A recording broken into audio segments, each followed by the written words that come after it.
if you had unlimited resources, You don't. okay, let's say you've got $5,000, Yeah, okay, $5,000. and I'm asking you to build a structure.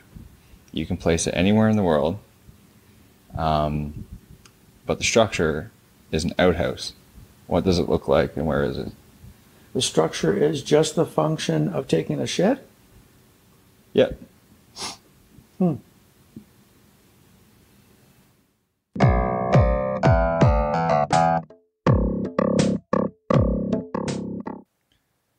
Hey, thanks for listening to the Curious Jord podcast. My name is Jordan. Before I get into the episode, I just wanted to mention something. If you're listening to the show through a browser or a phone, or a browser on your phone or your computer, that's great. But it's much easier and more portable if you download the show through a podcast app. Podcast apps include Google Play, Apple Podcasts, Stitcher, Overcast, Castbox, and you can find a whole list of them if you just Google podcast app. On any of these apps, you can subscribe to the show for free by searching Curious Jord. All right, that's it. Now, on today's episode, I sit down with Grant Genova, whose architecture firm is called Fresh Fruit and Architecture. Grant has an interesting story, one that takes him to places across Canada and the United States. His life starts in Toronto, but now he calls St. John's his home. Grant has a unique perspective on all things architecture, and I believe that extends to his perspectives on life as well. I hope you enjoy this wide-ranging conversation with Grant Genova. Cheers.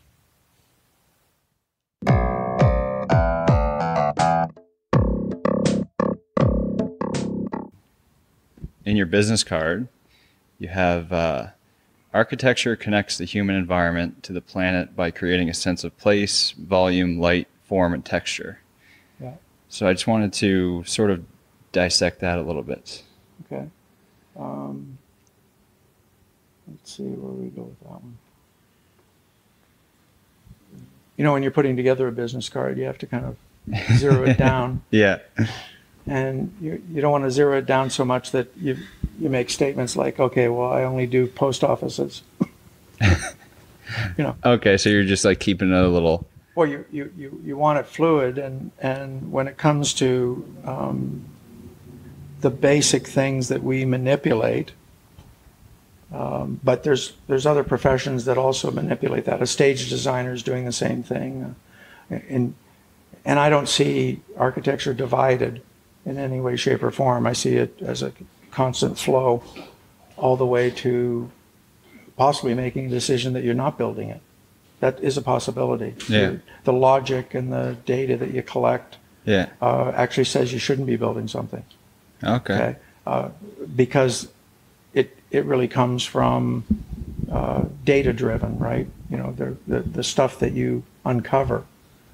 It's a mystery when someone comes to you and they want a building, or they think they want a building, or someone thinks they're going to do something in urban planning like we're doing on this project, stuff like that.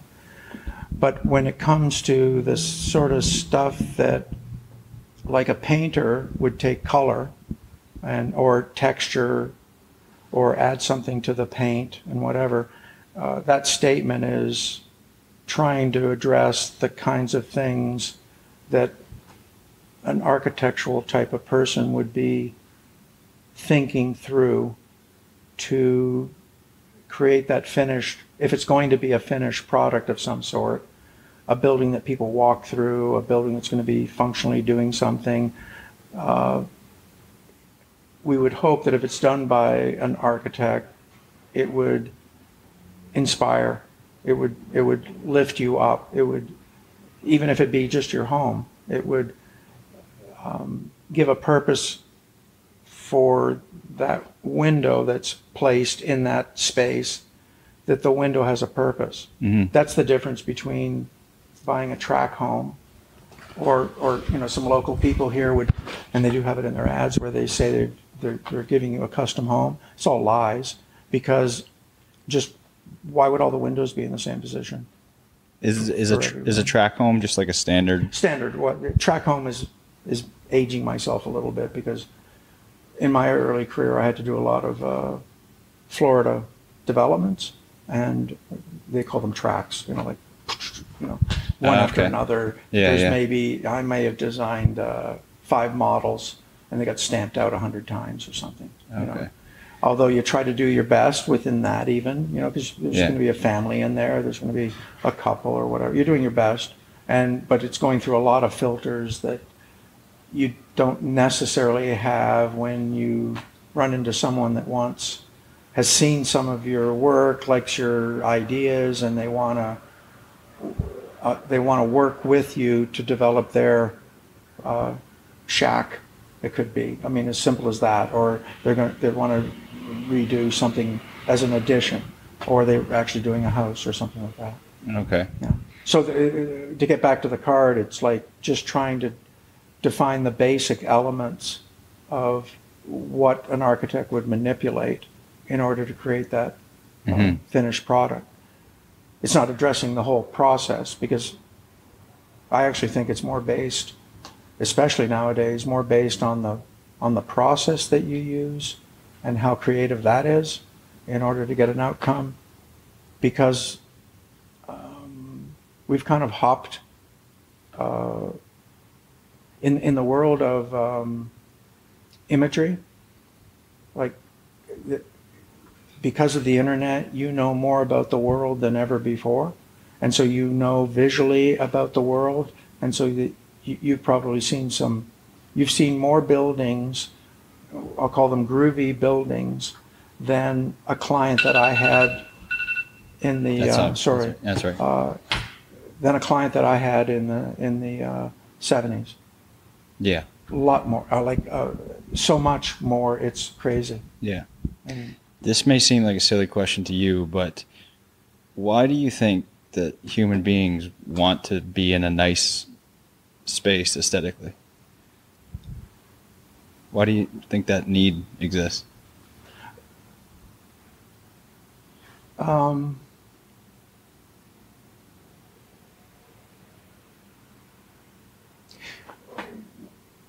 One of the things that happens in most of the cases where an environment is something that people enjoy, it's probably connecting itself to its surroundings a little bit better.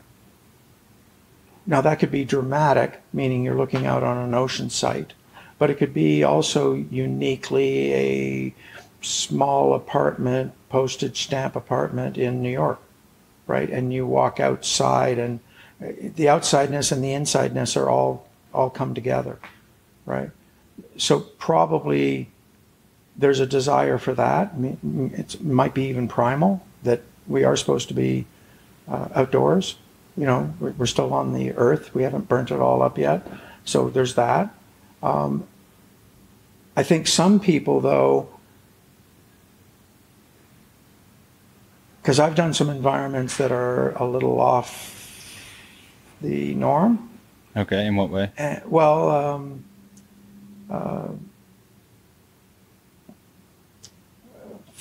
Just a simple example is like a typical gyprock wall, right?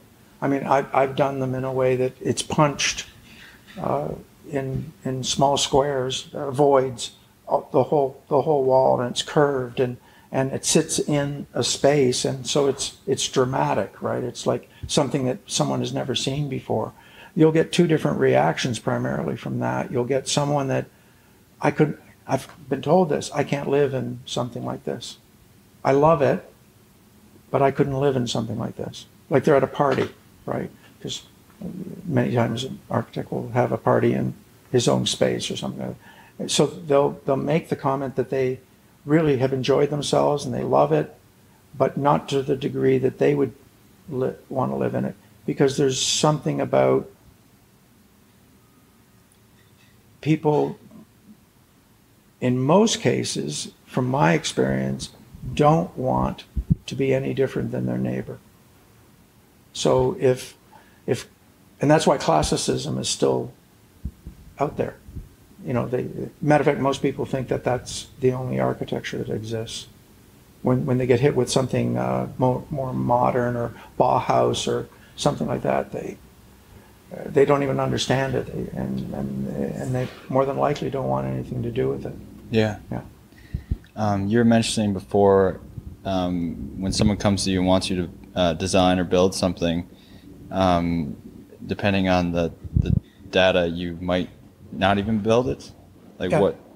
what would be something that would trigger that it wouldn't get built, or that you wouldn't? Is it you wouldn't do it from a creative perspective, or?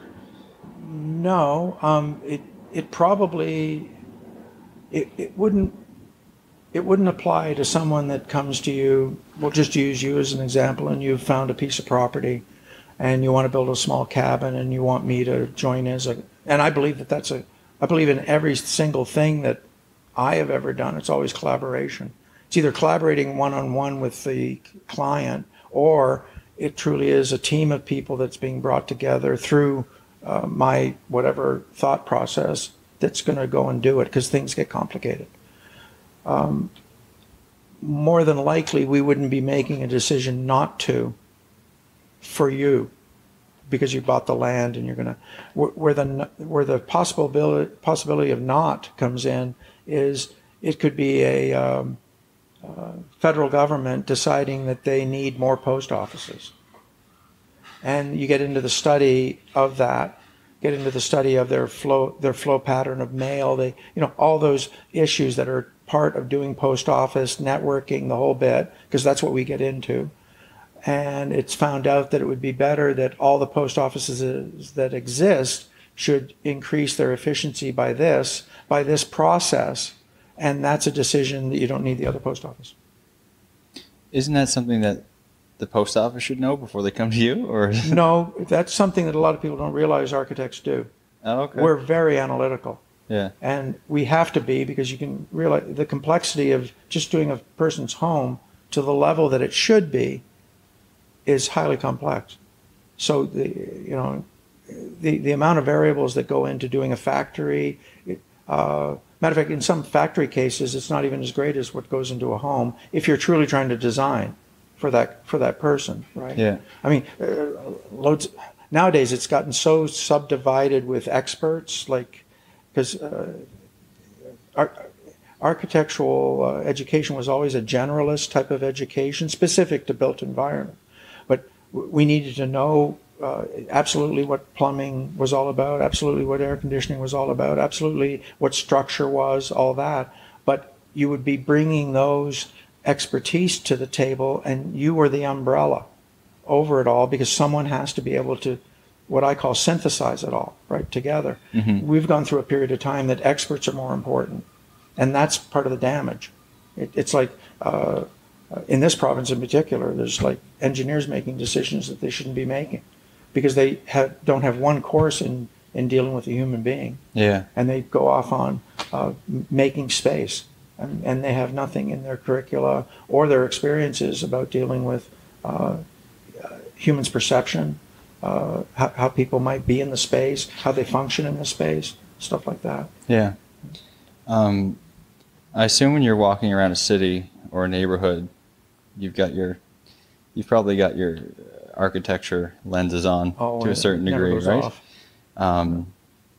So I know you've been to St. John's. We're in St. John's. Have you been to Montreal? I lived in Montreal most of my life. And I think you were born in Toronto. Yep.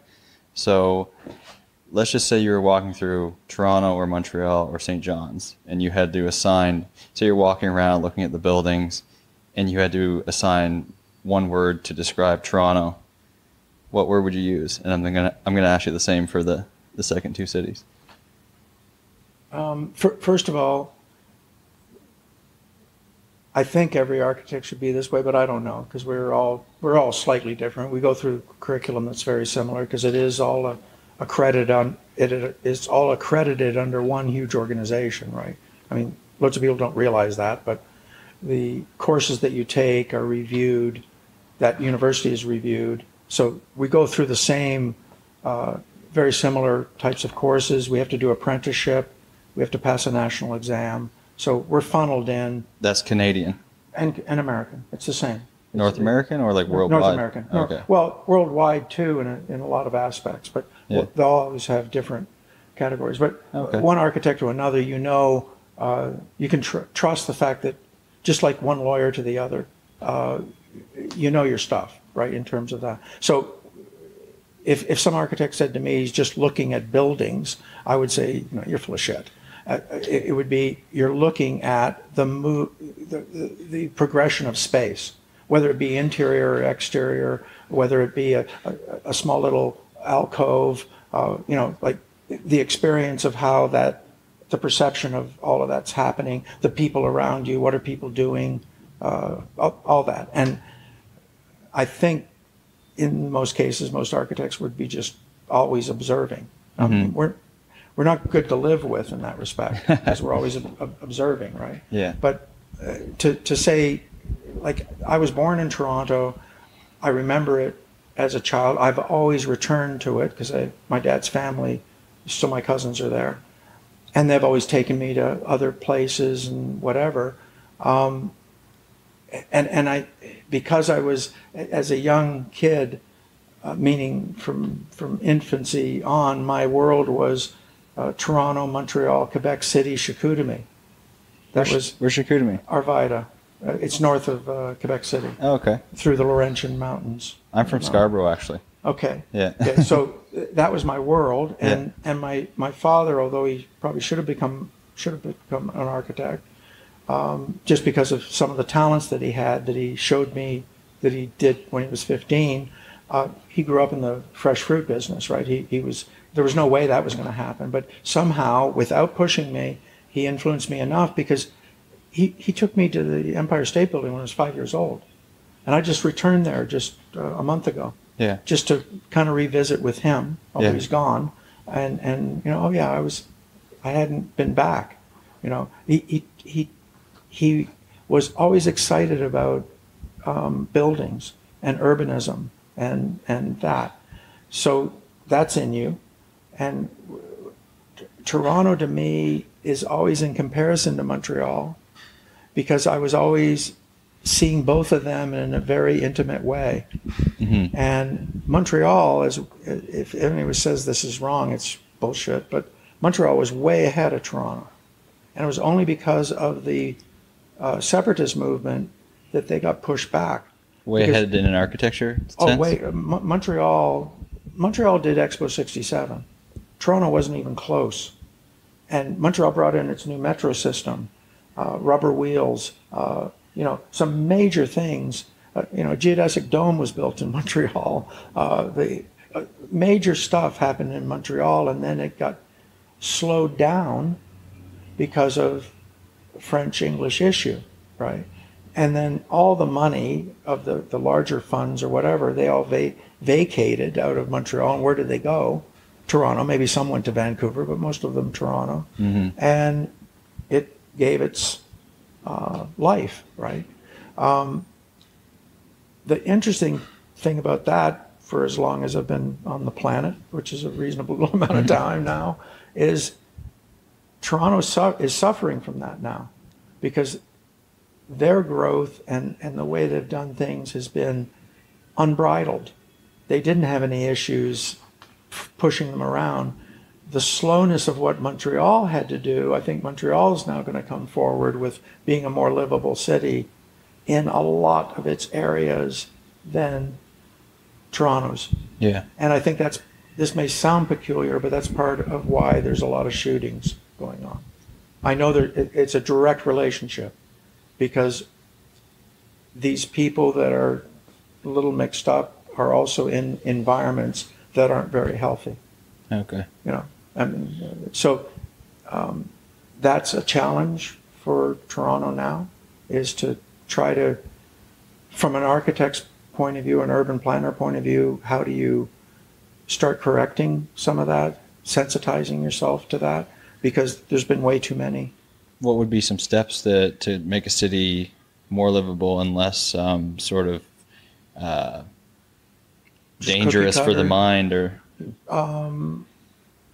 there's a lot of great people that have come before us, such as like Jane Jacobs, who was more of a social thinker about cities, and she came from the beatnik generation. And she went up against Robert Moses, who was a major mover shaker of doing big developments, which all got those tenement houses were all exploded. You know, they were all brought down. I mean, it's an amazing history there of these guys getting into big money projects with loads of money, loads of pockets being lined with funny money, and Jacob's going, you're mowing down neighborhoods that actually work, and see, a lot of people think that, and that's the danger that we've got happening today, is that because it looks good on paper, like the graphics look good, you know, and the aerial view of it all, you know, with all the trees and the pools and all that, looks good. That doesn't mean it's a good neighborhood. The thing that makes a neighborhood is by diagnosing a really good neighborhood anywhere, like in New York or Toronto or whatever. I could take you to a few, and laying out the parameters that actually establish that to be what it is and duplicate it. So what are some qualities of a good neighborhood? A green space, walkability, wide enough pattern language. Do you know anything about pattern language? No, I don't think so. It was a term. What it is analytically looking at how people use space. Like Okay. right now, what are we doing right now? Sitting. You know, if you were my intimate girlfriend, you'd be sitting here. Yeah. This is pretty intimate, but there's probably 3 feet between us, right? Yeah. And so there's another book that was standard, was Hidden Dimension, which talks about that, the hiddenness of how to create environment. Then there's the complexity of simple things like when little Harvey gets lost in the neighborhood, the butcher and the grocer knows he's lost. And that's a neighborhood. Mm-hmm. They know Harvey. They know Harvey's mom. They know why is Harvey by himself. And they are the first layer of security. It's not up to the policeman. And in some of those neighborhoods also, the police person is well known. And he walks his beat. And there's no doubt that there's problems. I mean, you're not trying to make it antiseptic, right? Because that's the worst part. Neighborhoods that don't allow a child to know what an older person looks like are stupid. That's not what went on in the best neighborhoods that I know of, that I grew up in Toronto. So it's a mixed bag of people. How does and I can go on and on with variables, right? 'Cause Yeah. you just keep on talking Of course. about those neighborhoods Yeah. that are rich, and the idea that I have within walking distance, I have all my amenities. You know, who's destroyed that is like Costco and that attitude and Walmart. Yeah. Those aren't I'm not going to a neighborhood store. I'm being told to go there because it's cheap. Yeah. And you know, it's destroyed people's livelihoods. A simple guy that wanted to run his whole life, and they still exist. They exist in New York, Toronto, Montreal. They sometimes exist here. It's a smaller footprint, but you know, that butcher shop that's up the street here, they've been around for ages. And I went in there. It's a congenial atmosphere. Yeah. Holidays? Yeah, holidays. Yeah, it's a great spot. Yeah, Belbin's. Yeah. Even though they got bought by Coleman's recently, Yeah. Coleman's is trying to keep that going, as Belbin's. Right? Cool. That's a good move. I definitely know like that neighborhood you're talking about, like speaking generally, how I figure there's like a challenge though in creating those neighborhoods when there's a need for housing and like a need for expansion. Like how do we fit that neighborly feel and design into an ever expanding world with housing issues and that sort of thing? One of the things that was not there earlier in my career, although I got involved with the Apple in '79. That's how long I've been computerized. That doesn't mean anything. It's only today, meaning the last 10 years, because of the internet and the way knowledge is, you know, we really are a global village, which McLuhan talked about. It wasn't, he only made it up. It's really happening now, right? So the idea that it could come from counselors that have vision, but the idea that some sets of organizations, some sets of people demand that these people that want to create space for us have to show the complexity, have to show the diversity. It's demanded. They have to show that they have embraced history. They have to show that they, and my point on that is, if someone says that's too expensive, you have this, you asshole. You're holding up a MacBook. Yeah. Yeah. It's not expensive. Matter of fact, you can rip off. It's so easy now. Yeah. So if information of what could be is that fluid, then come on. And to me, when you're talking about a footprint like this 10% footprint, no local person should be, because it's so present to and going to influence the general public, it's part of the general public. It's not supposed, just because someone can, and someone recently has bought this particular footprint for $17.5 million. When someone buys into a city like that, they have a responsibility. And it only comes from the public, right? The public going back to them. But again, because we have this, it's easier. You're not by yourself, because that's the way those guys used to handle everybody. Yeah. Divide and conquer. Yeah. Can't do it anymore. No. You can bring together a group of people who are like-minded, who want this developer to start responding to that diversity factor. You're not just going to bring a bunch of Starbucks into our community and all we've developed is no local entrepreneurship. We're just making servitude jobs, right? Because that's all that is to me, especially for St. John's. Yeah. Right. So just to go back to that question I was asking you about the one word per town, like Toronto. One word? One word.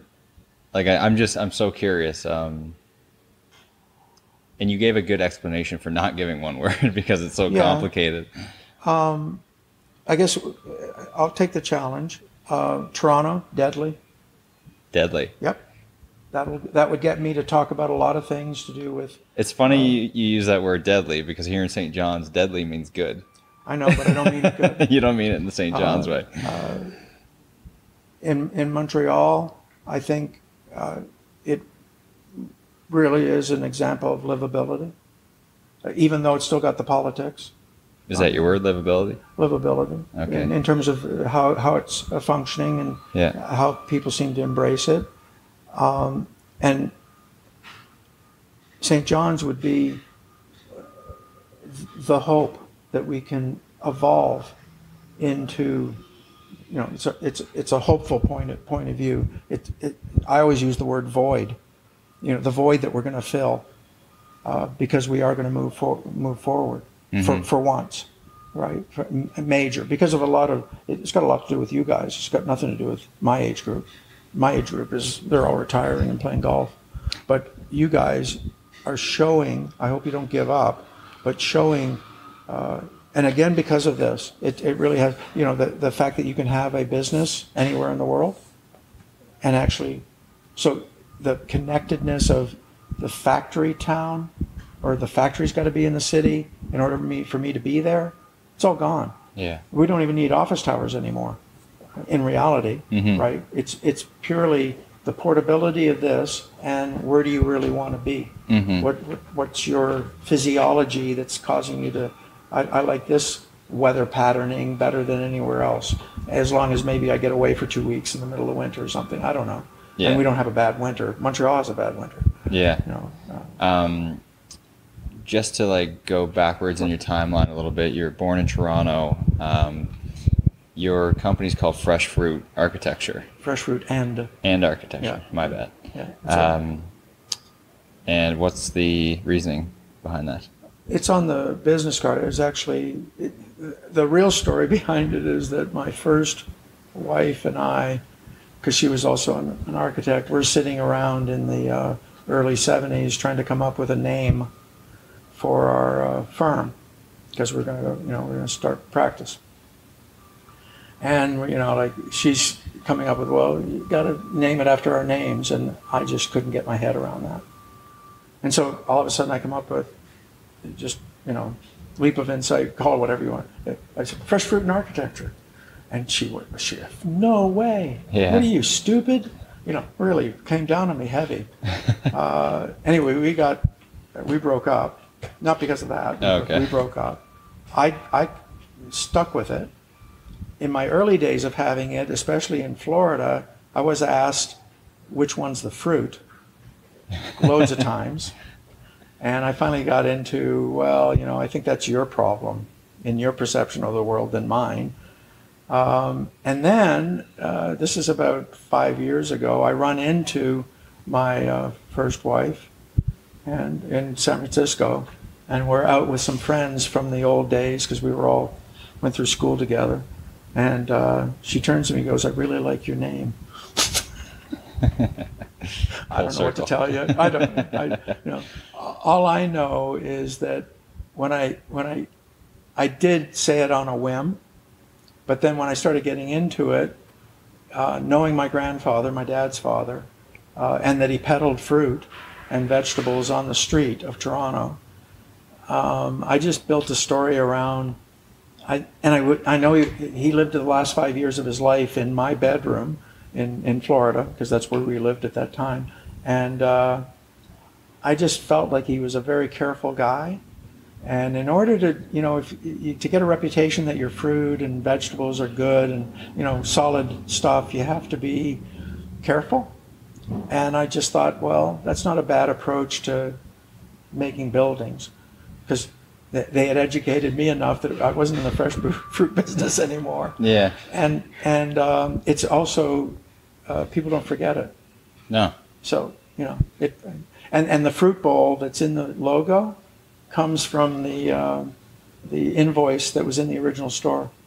I copied it. Oh, nice. And put it in the middle of architecture, right? Like cool. That fruit bowl was on the Genova's Fruit Market logo. Awesome. The paper slips. Because they did all the things in paper in those days. Where was the fruit market in Toronto? The first one, which was before I was born, was at Dorval and Bloor. Okay. Dorval Road and Bloor. Yeah. And that was my grandfather's store with the three brothers, the three sons. And they lived above, my grandparents lived above the store. Never moved from there until my grandfather was brought to Florida with us when my grandmother passed. And then the second store was built in the Kingsway. And that was actually when I was born, 47. They opened that store. Mm-hmm. And I was in Toronto for 10 years, basically. My first 10 years. Okay. And then my dad makes a decision that we're going to Florida. So we moved to Florida, which was not a good decision, but anyway. Sounds like you're a well-traveled guy. Like, well, where... up and down the East Coast. Up and down. Yeah, I know the East Coast like the back. I know a lot about the United States. Yeah. But I'm not worldly. I've been to a few places, but I'm not worldly. Yeah. But, what? So, like, we know your love for Montreal, but other than Montreal, like, where have you been that you're really like, wow, this is an amazing city? Montreal being very livable, meaning it solved a lot, right? Whereby you felt like I was there for a while. And not easy to be in Montreal because as an Anglophone, even today, it's not easy to run business. Because they're still growing out of the oppression that they went through, and that's true. Many people, they wouldn't like this term, but even in the early days, the French Canadian was the Negro of Canada. Like it was terrible, and I witnessed it because there was beggar kids that used to come to our car door in Quebec City, barefooted. Wow. And this was the '60s. Yeah. So there's something wrong, right, in that for sure. society. And so it had to be changed, and it is. And so I applaud them, but at the same time, I'm on the opposite side, and it wasn't easy at all. And I made a very straightforward decision to go to Montreal, because my first career was teaching. I was a professor at university level. I didn't deserve it. Teaching architecture. Yeah. I was one of these, the way I define it is stupid coming out of high school, and I mean it.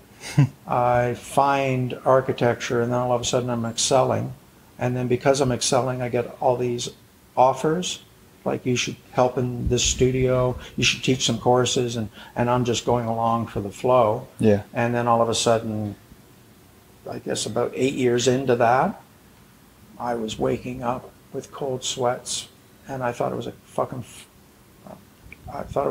fraud. You can say whatever you want. Yeah, no, I thought it was a fraud. A fraud in the, like, you had imposter syndrome, like you didn't think you should be there, or you just didn't think you should be teaching, or? I did, for sure, didn't have the right to teach. Just because you hadn't earned a track record? I hadn't done anything. And that's weird. To say I hadn't done anything is a little peculiar, because I had built a geodesic dome, 2 geodesic domes in the woods. I'd built a pole house. That was low impact architecture off the grid. Okay, but that still didn't give me the confidence that I have today, which is, to me, yeah, okay, now maybe I could teach. Mm-hmm. You know, there's something about the practice, and I hadn't practiced. Like, I hadn't been in the trenches doing what it takes to keep a business open, as well as try to do the world of architecture. Yeah. I hadn't done any of that. So I was, to me, I was very uncomfortable. When architects would come and visit the school, I'd get all uncomfortable. Yeah. That was telling me something. Yeah. Right? I mean, I wanted to be them. Yeah. And so the only way I could do that, and I won't say I came up with that decision like this, because that's bullshit. As far as decisions are, like, 2 years of incubating and being annoyed and whatever.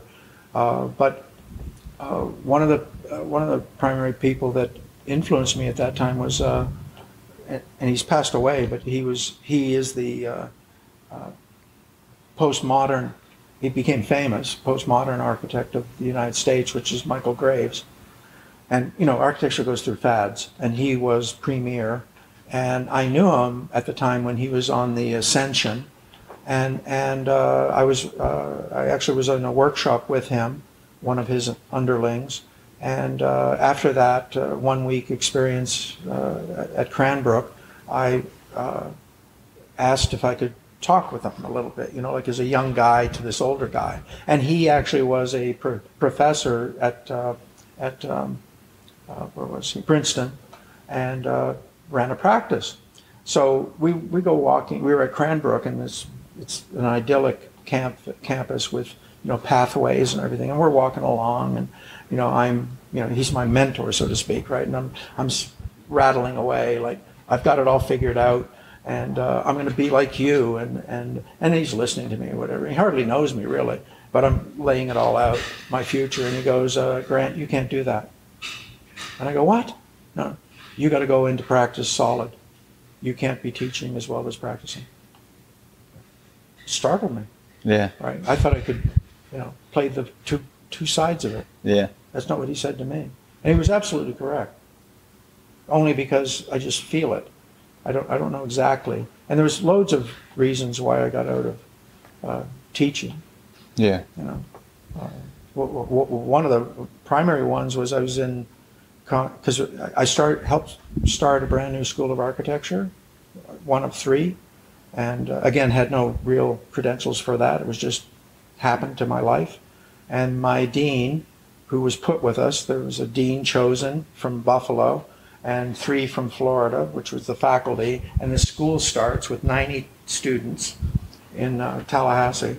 And 4 years later, I'm with our faculty had expanded to maybe we were 10 now. And I'm chatting, having lunch or whatever out for a beer. And all the other guys are talking, and someone comes up with, you're a building that you design and actually construct, and do everything about doing it is not equal to writing a novel. And I went, what? It's kind of what I'm thinking right now. Okay, and I went, that can't be. So I go into my boss's office, and I knew him well at this point, and so we were on a first name basis, and I go, Richard, is this true that as a professor, if I bring you, and I had already built the geodesic domes in the woods, I already built another building all under my financing, by the way. I took it from my pocket and did these things. And I also designed them, and I also physically built them, longhand, right? Primary person doing it with some help. I won't say there wasn't help, but primary every day, you know, like that. And so I say to him that I want to do another one of those based on some concepts or whatever. Maybe in those days it would have been energy conscious because of the energy crisis in the 70s. And he says to me, no, you can't submit that as your 10-year track. You got to be a writer. I go, I'm not a writer. And I don't have any interest whatsoever, if ever, becoming a writer, because I'm not going to do that. Yeah. I'm not going to be. I just want to build. Yeah. And so you mean to tell me that even though our profession is truly that, right? That's what we recognize as that's not accepted. He goes, it's not. I go, I don't know when I'm out of here, but I'm out of here. Yeah. And probably then a year later I was gone. Yeah. I quit, and I went to Montreal.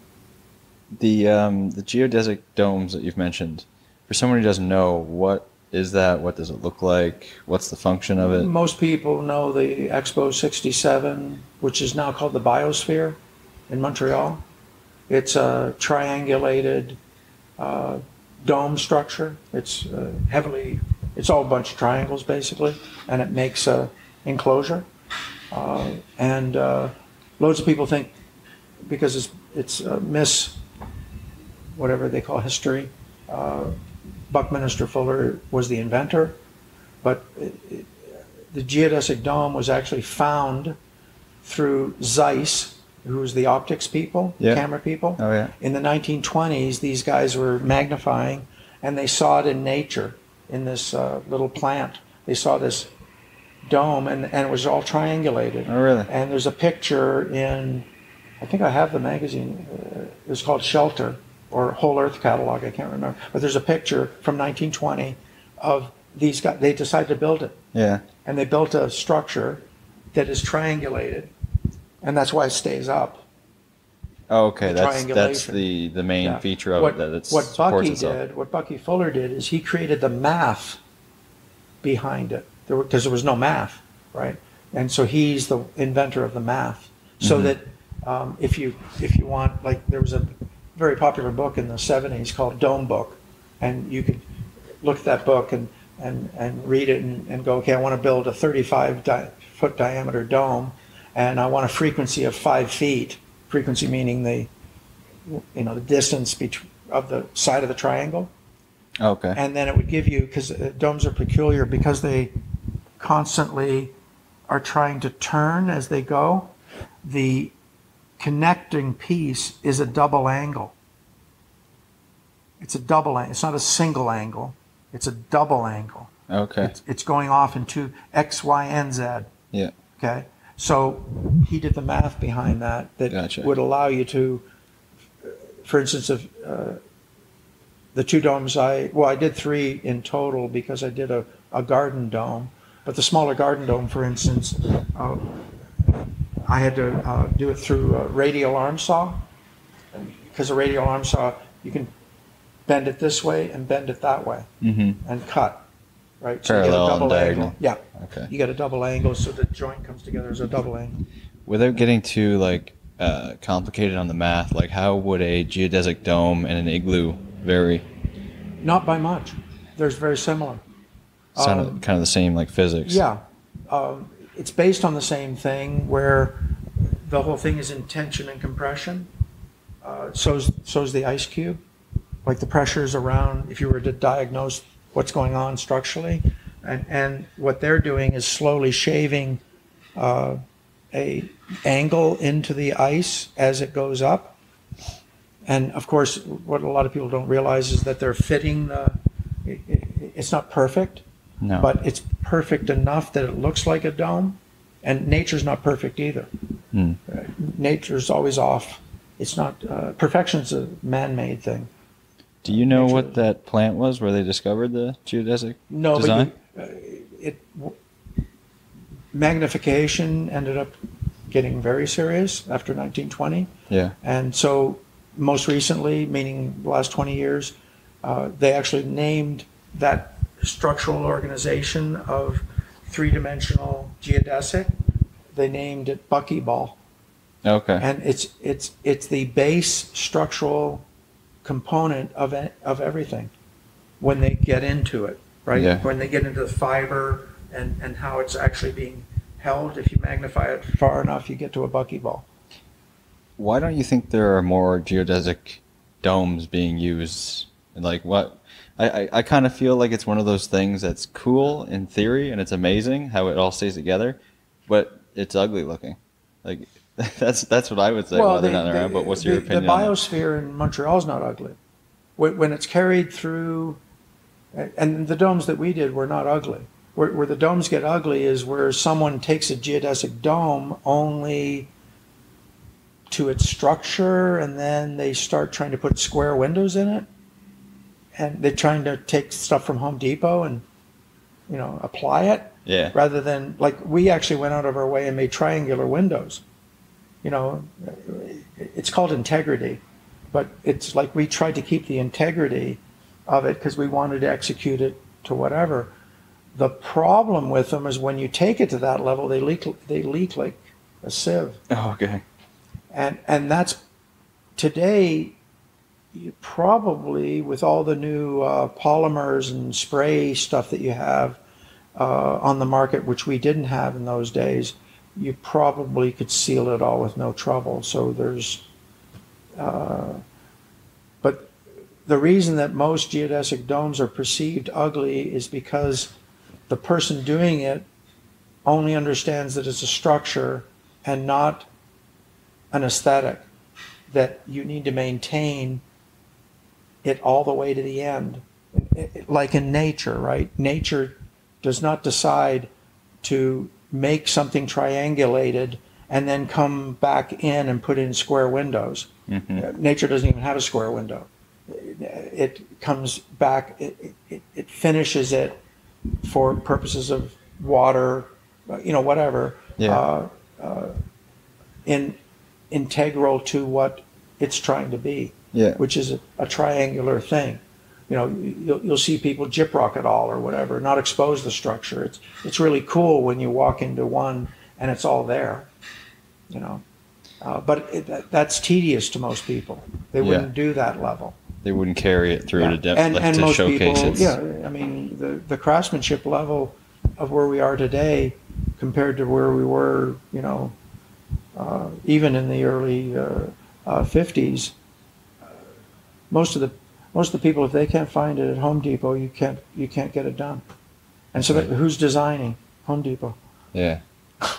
It's a Home Depot boardroom that's deciding what our environments look like. Really great idea. But anyway, that's what's gone on so far. What kind of, you said that architecture sort of goes through fads. What would be like in vogue right now?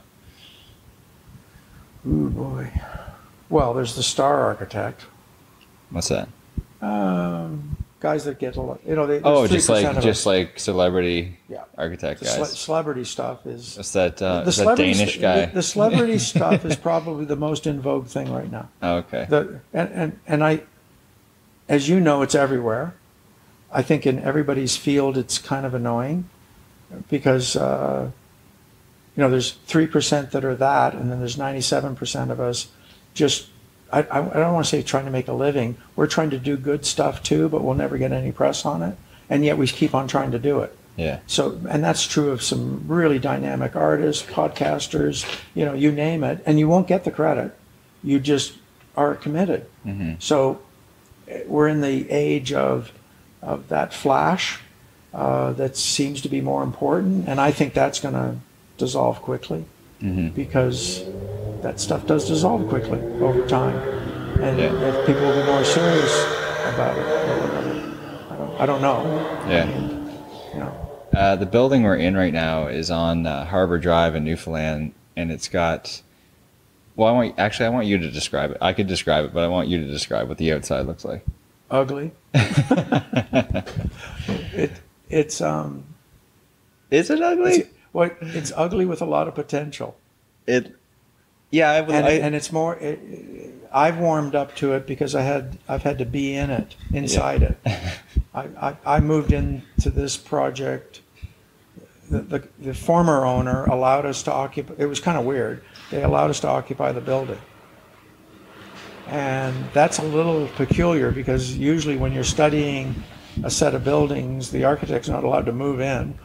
I mean, Yeah. Although there are some things with through Frank Lloyd Wright's career where he lived with his clients. Oh, wow. He actually married one or two. But I want to go down that road, but just before we leave the building, the outside is basically all red brick, and one corner looks like a lighthouse. Yeah, it's poorly done brick, and there's the lighthouse piece, which was added on.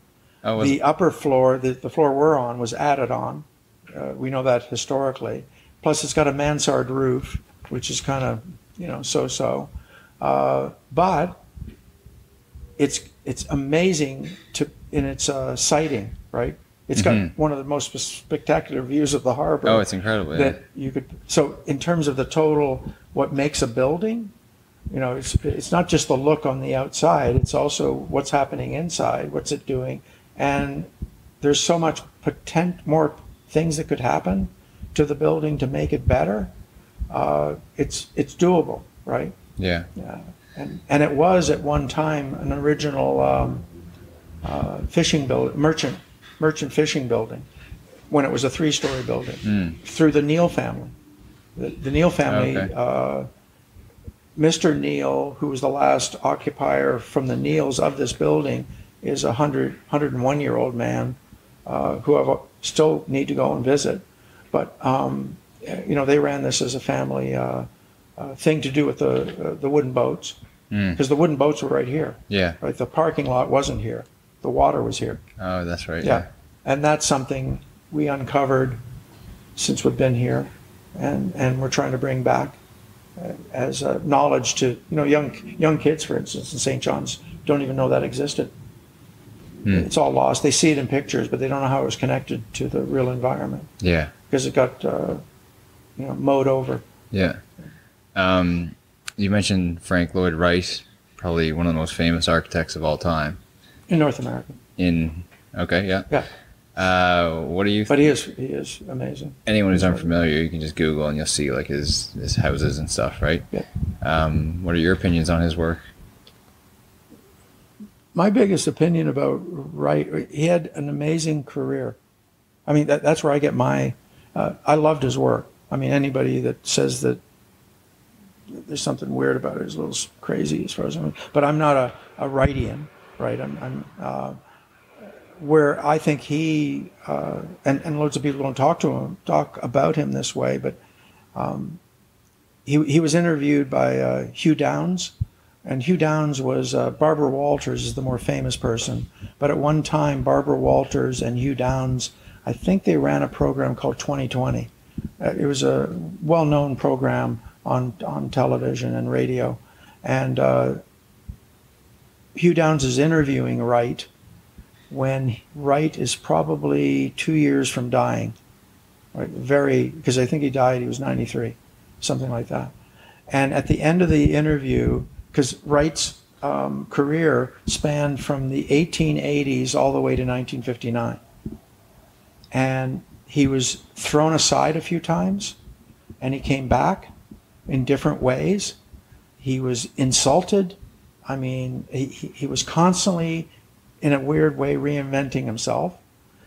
He had a grasp of how we should live, which some people should have paid attention. But there was a whole group of them that, if we had paid attention to them, we wouldn't have Levittown, track houses, suburbia, to the level where it's not livable, right? If they had just followed some of the principles that the Corbusier, as well as Wright, as well as loads of ones from that era. So at the end of the interview, Hugh Downs is saying, Mr. Wright, he went from there was no airplane to where there was an airplane. Yeah, it's an incredible expanse of time he was alive in. Yeah, and so Hugh Downs goes, "You've had such an amazing career. Like, what is your wisdom? What would you say like, "Ooh, give us the platitude," or whatever. And Wright comes back and he goes, "My dear boy, the next job."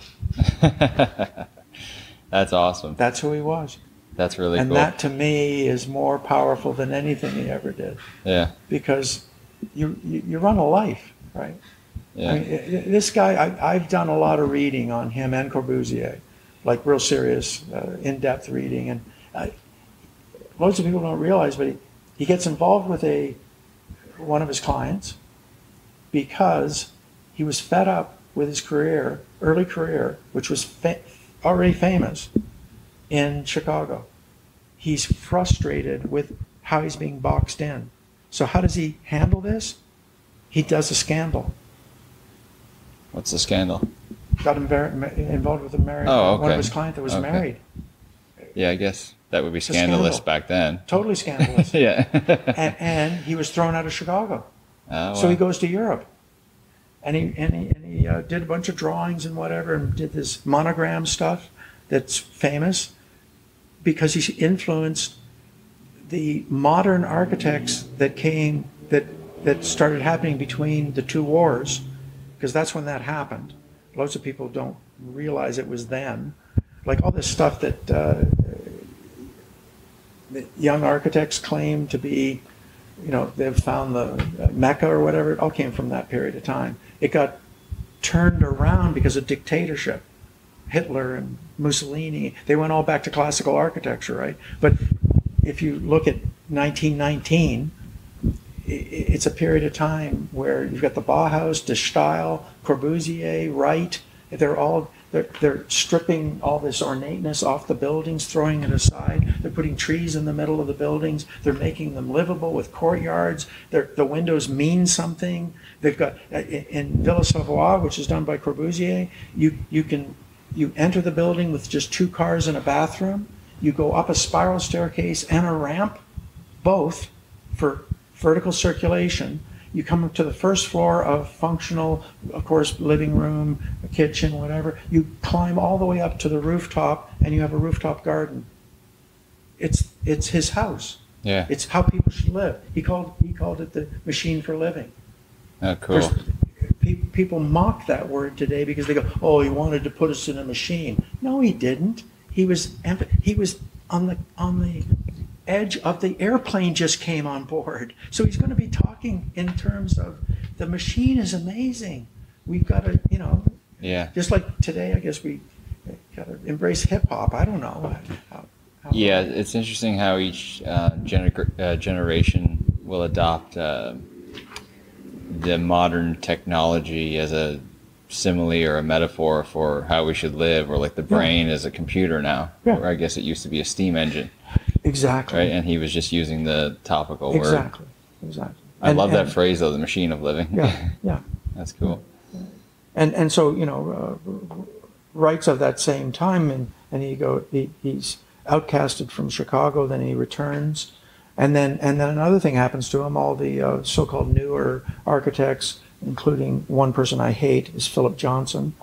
I know I'm name dropping, and I'm not meaning to, but Philip Johnson did the Chippendale office building in New York, and he came from wealth and silver spoon kid, and he wore Corbusian glasses. He mocked everybody, and because of his connectedness in his family, he ends up the curator at MoMA, and they're going to do a modern display of modern architecture. They keep Wright out. So Wright turns around and does Falling Water. That's the famous Kaufman House. Water. Yeah. He just went "fuck you," and slam dunked us all with that. Yeah.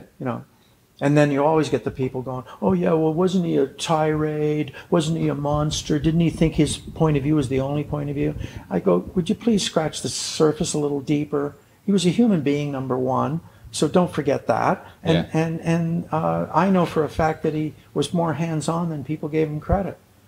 And one of the hands-on, one of the moments in his life, he had 2 Taliesin's going on. He had this kind of weird thing of Taliesin East in Wisconsin and Taliesin West. Taliesin West still exists. In Wisconsin, which he built his own studios, he had about 5 or 6 draft people. Realized there's no computers, so you can't do it all your own. He has these people involved. He's involved with this lady with 3 children, and she's divorced or whatever it was, right? He has, his oldest son has become an architect, so he's collaborating with his older son. He happens to be in Chicago, actually, although no one has ever said it, but I read between the lines, he was actually placing mosaic in one of his buildings, right? Doing a mural. And what happens back at the ranch is the main male servant kills 5 of them with a hatchet and burns Taliesin down. Oh, God. That's a true story. Yeah. And he has to deal with that. Crazy. That's what happens in his life, you know? What a wild ride. Yeah. Huh. Yeah. So how do I get out of that one? The hatchet job. No, it's and no one knew why. Yeah. The guy cut his tongue out of himself to not speak. Oh, wow. There's a bizarre story. Yeah. There's actually one book on just that. Some academic focused on. Do you know what it's called? That book? Oh, it's something. Frank Lloyd Wright. If you just Googled Frank Lloyd Wright fire, you'll get it. Oh, okay. There's only one book. We're looking at that. Yeah. Just to like wrap it up, I want to do a little thought experiment with you. If you had unlimited resources, you don't. Okay. Let's say you've got $5,000. Yeah. Okay. $5,000. And I'm asking you to build a structure. You can place it anywhere in the world. But the structure is an outhouse. What does it look like and where is it? The structure is just the function of taking a shit? Yep.